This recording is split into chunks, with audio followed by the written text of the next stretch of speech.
ایک بزرگ تھے شاہ بقی الدین ابن مخلد، وہ کہتے ہیں مجھے پتہ چلا کہ اس دور میں نبی کریم علیہ السلام کی حدیث جو سب سے بہترین پڑھاتے ہیں وہ امام احمد بن حنبل ہیں۔ ان کو حضور کی حدیث سے جو خاص شغف ہے وہ کسی اور کو نہیں۔ کہتے ہیں میرے دل میں لو لگ گئی، حالانکہ میں امیر گھرانے سے تھا۔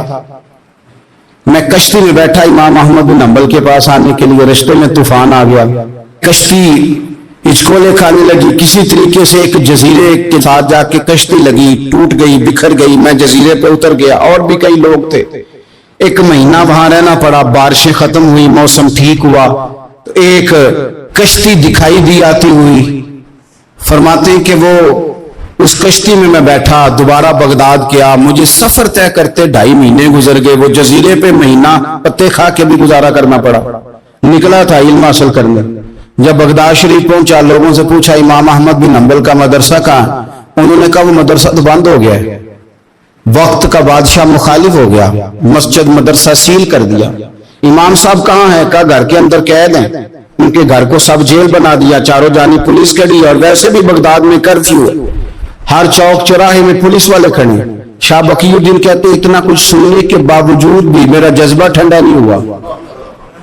وہ مہینے میں سفر کی صحبتیں، وہ سنا تھا کہ آستانہ یار دور ہے پر ہم نے بھی ٹھان لی تھی کہ جانا، وہ سنا تھا کہ آستانہ یار دور ہے پر ہم نے یہ ٹھان لی تھی کہ جانا ضرور ہے۔ کہتے پہنچ گئے، اب پتا چلا کہ کرفیو ہے، سڑکوں پہ پولیس کھڑی ہے، گلیوں میں چوکوں چوراہوں میں پہرے ہیں، امام صاحب تک تو جا کوئی نہیں سکتا۔ کہتے میں نے ایک شخص کی منت کی، میں نے کہا کسی طریقے گاڑی بتا، کہنے لگا میں اشارہ بھی نہیں کر سکتا، سخت حالات ہیں، وہ کوئی طریقہ۔ میں نے جب زیادہ تڑپ کے کہا تو وہ شخص کہنے لگا میں ان کے گھر کے قریب تجھے لے جاؤں گا اور گزرتے وقت صرف آنکھ کا اشارہ کروں گا۔ کہتے میں نے کہا یہ بھی ٹھیک ہے۔ ان کے گھر کے تیری تلاش میں پھرے نا ہم جنگل پہاڑ اور دشت میں، ان کے دروازے کے قریب اس نے اشارہ کیا۔ شاہ بقی الدین کہتے ہیں کہ میں گھر دے کے آ گیا واپس۔ اب میں سوچنے لگا کہ کیسے امام صاحب تک پہنچنا ہے، بڑی تجویزیں سوچیں، بڑی تجویزیں، کام والا بن جاؤں، پھیری لگانے لگ جاؤں۔ پھر سوچا کہ اگر میں کچھ بیچوں گا ریڑھی پہ رکھ کے تو کوئی خریدنے نکلے گا، کوئی نہیں نکلے گا، کس طرح کروں، کیا کروں، بڑی سوچیں۔ بالآخر میں نے طے کیا، اللہ اکبر، میں نے نہ کپڑے پھاڑ لیے، امامہ اتار دیا۔ فرماتے ہیں کہ ایک پیالہ مٹی کا خرید کے گلے میں رسی سے باندھ لیا، اور امام احمد بن حنبل کی 3 گلیوں پیچھے میں نے دروازہ صدا لگانی شروع کی، فقیر ہوں، اللہ کے نام پہ لینے آیا ہوں۔ کہتے ہیں ایک ایک دینار مانگتے مانگتے مانگتے مانگتے آزم یار منون دکھاتا رسا کی پیز بتائے۔ کہتے ہیں مانگتے مانگتے نا میں امام احمد بن حنبل کے دروازے تک آیا، امیر گھر کا بچہ تھا، بڑے پیسے جیب میں ہوتے تھے۔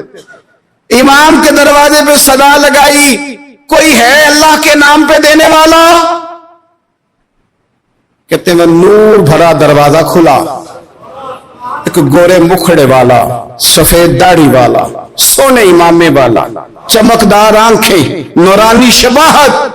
کہتے امام احمد بن حنبل باہر آئے اور جیسے ایک دینار میرے پیالے میں ڈالنے لگے تو میں نے ہاتھ چوم کے کہا سونیا تیرے قربان جاؤں، میں دینار لینے نہیں آیا، محمد عربی کی حدیثیں سننے آیا ہوں۔ کہتے امام کی بھی آنکھیں کھل گئی، کہنے لگے اس حال میں آزم یار منون دی خاطر کی پیس بتائے کہ حضور کیا کرتا، یہی ایک طریقہ رہ گیا تھا، میں تو کہاں سے چلا ہوں، کہاں پہنچا ہوں، کیا کروں؟ امام صاحب فرمانے لگے پھر میں بھی بڑے دنوں سے پریشان تھا، کوئی سیکھنے والا نہیں مل رہا تھا، تو مل گیا۔ کہنے لگا حضور میں روز آ جاؤں فقیر بن کے، آپ جتنا چاہیں 2 4 5 منٹ میں مجھے حدیثیں سنا دیں، میں اگلے دن یاد کر آیا کروں۔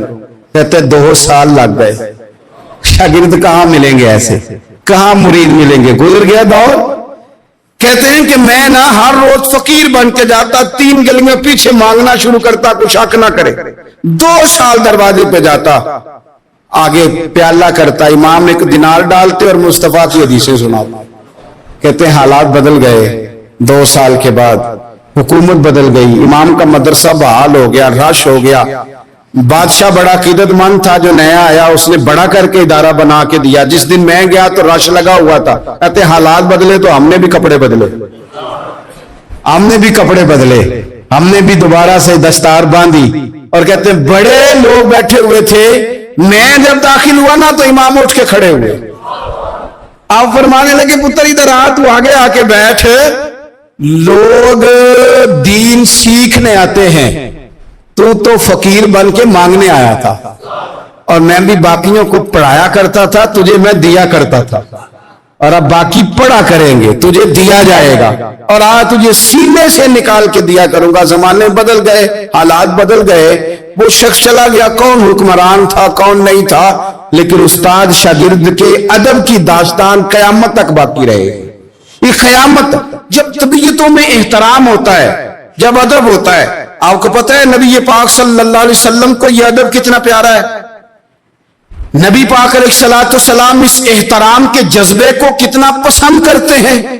اللہ کے پیارے رسول صلی اللہ تعالی علیہ وسلم اس جذبہ احترام سے کتنے راضی ہوتے ہیں. حضور کس قدر زیادہ چاہتے ہیں کہ میری امت ادب والی بنے. نبی پاک علیہ السلام ادب والے لوگوں کے بارے میں اتنے راضی ہیں، اتنے راضی ہیں، اتنے خوش ہیں. حضور اتنا نوازتے ہیں. میں نے یہ حدیث پڑھی تو یوں لگا کہ جیسے روح وجد کرنے لگی ہے. بہقی میں امام بہقی نے لکھی ہے، اللہ کے پیارے رسول علیہ السلام فرماتے ہیں جو چھوٹے پر شفقت کرے اور بڑے کا احترام کرے، اللہ اسے جنت میں میری سنگت عطا فرمائے گا. یہ میرے قرب کا ذریعہ ہے. یہ چیز میرا قرب ملے گا. شرط یہ ہے کہ ادب والے بن کے آؤ، احترام والے بن کے آؤ. کبھی بھی سوء ادب نہ کریں، کبھی کسی مقام پر بے ادبی نہ کریں. آپ اپنا ذائقہ کبھی تبدیل نہ کریں. امام احمد بن حنبل لکھنے کا وضو کر رہے تھے.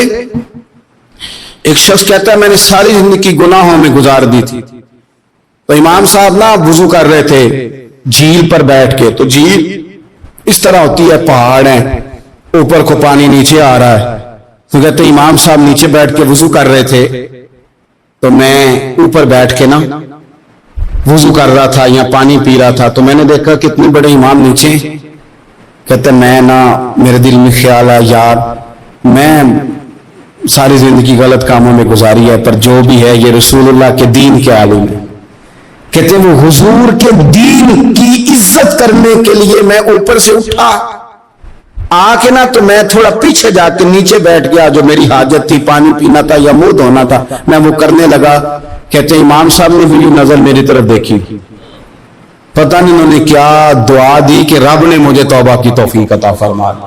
میں اللہ کے فضل سے اللہ نے میرا دل موڑ دیا اور میں رب کریم کی بارگاہ کی جانب میری توجہ ہو گئی. خدا نے مجھے اس ادب کی برکت سے اپنی بارگاہ کی طرف اللہ تبارک و تعالی نے مجھے موڑ لیا. بے ادبی تو بندے کو کفر تک لے جاتی ہے. بے ادبی تو کفر تک لے جاتی ہے. اگر بندہ بے ادب ہوتا ہوتا اللہ رسول کی بے ادبی تک پہنچ جائے تو دور نکل گیا. لیکن یہاں باقاعدہ بے ادبی کو پروموٹ کیا جا رہا ہے.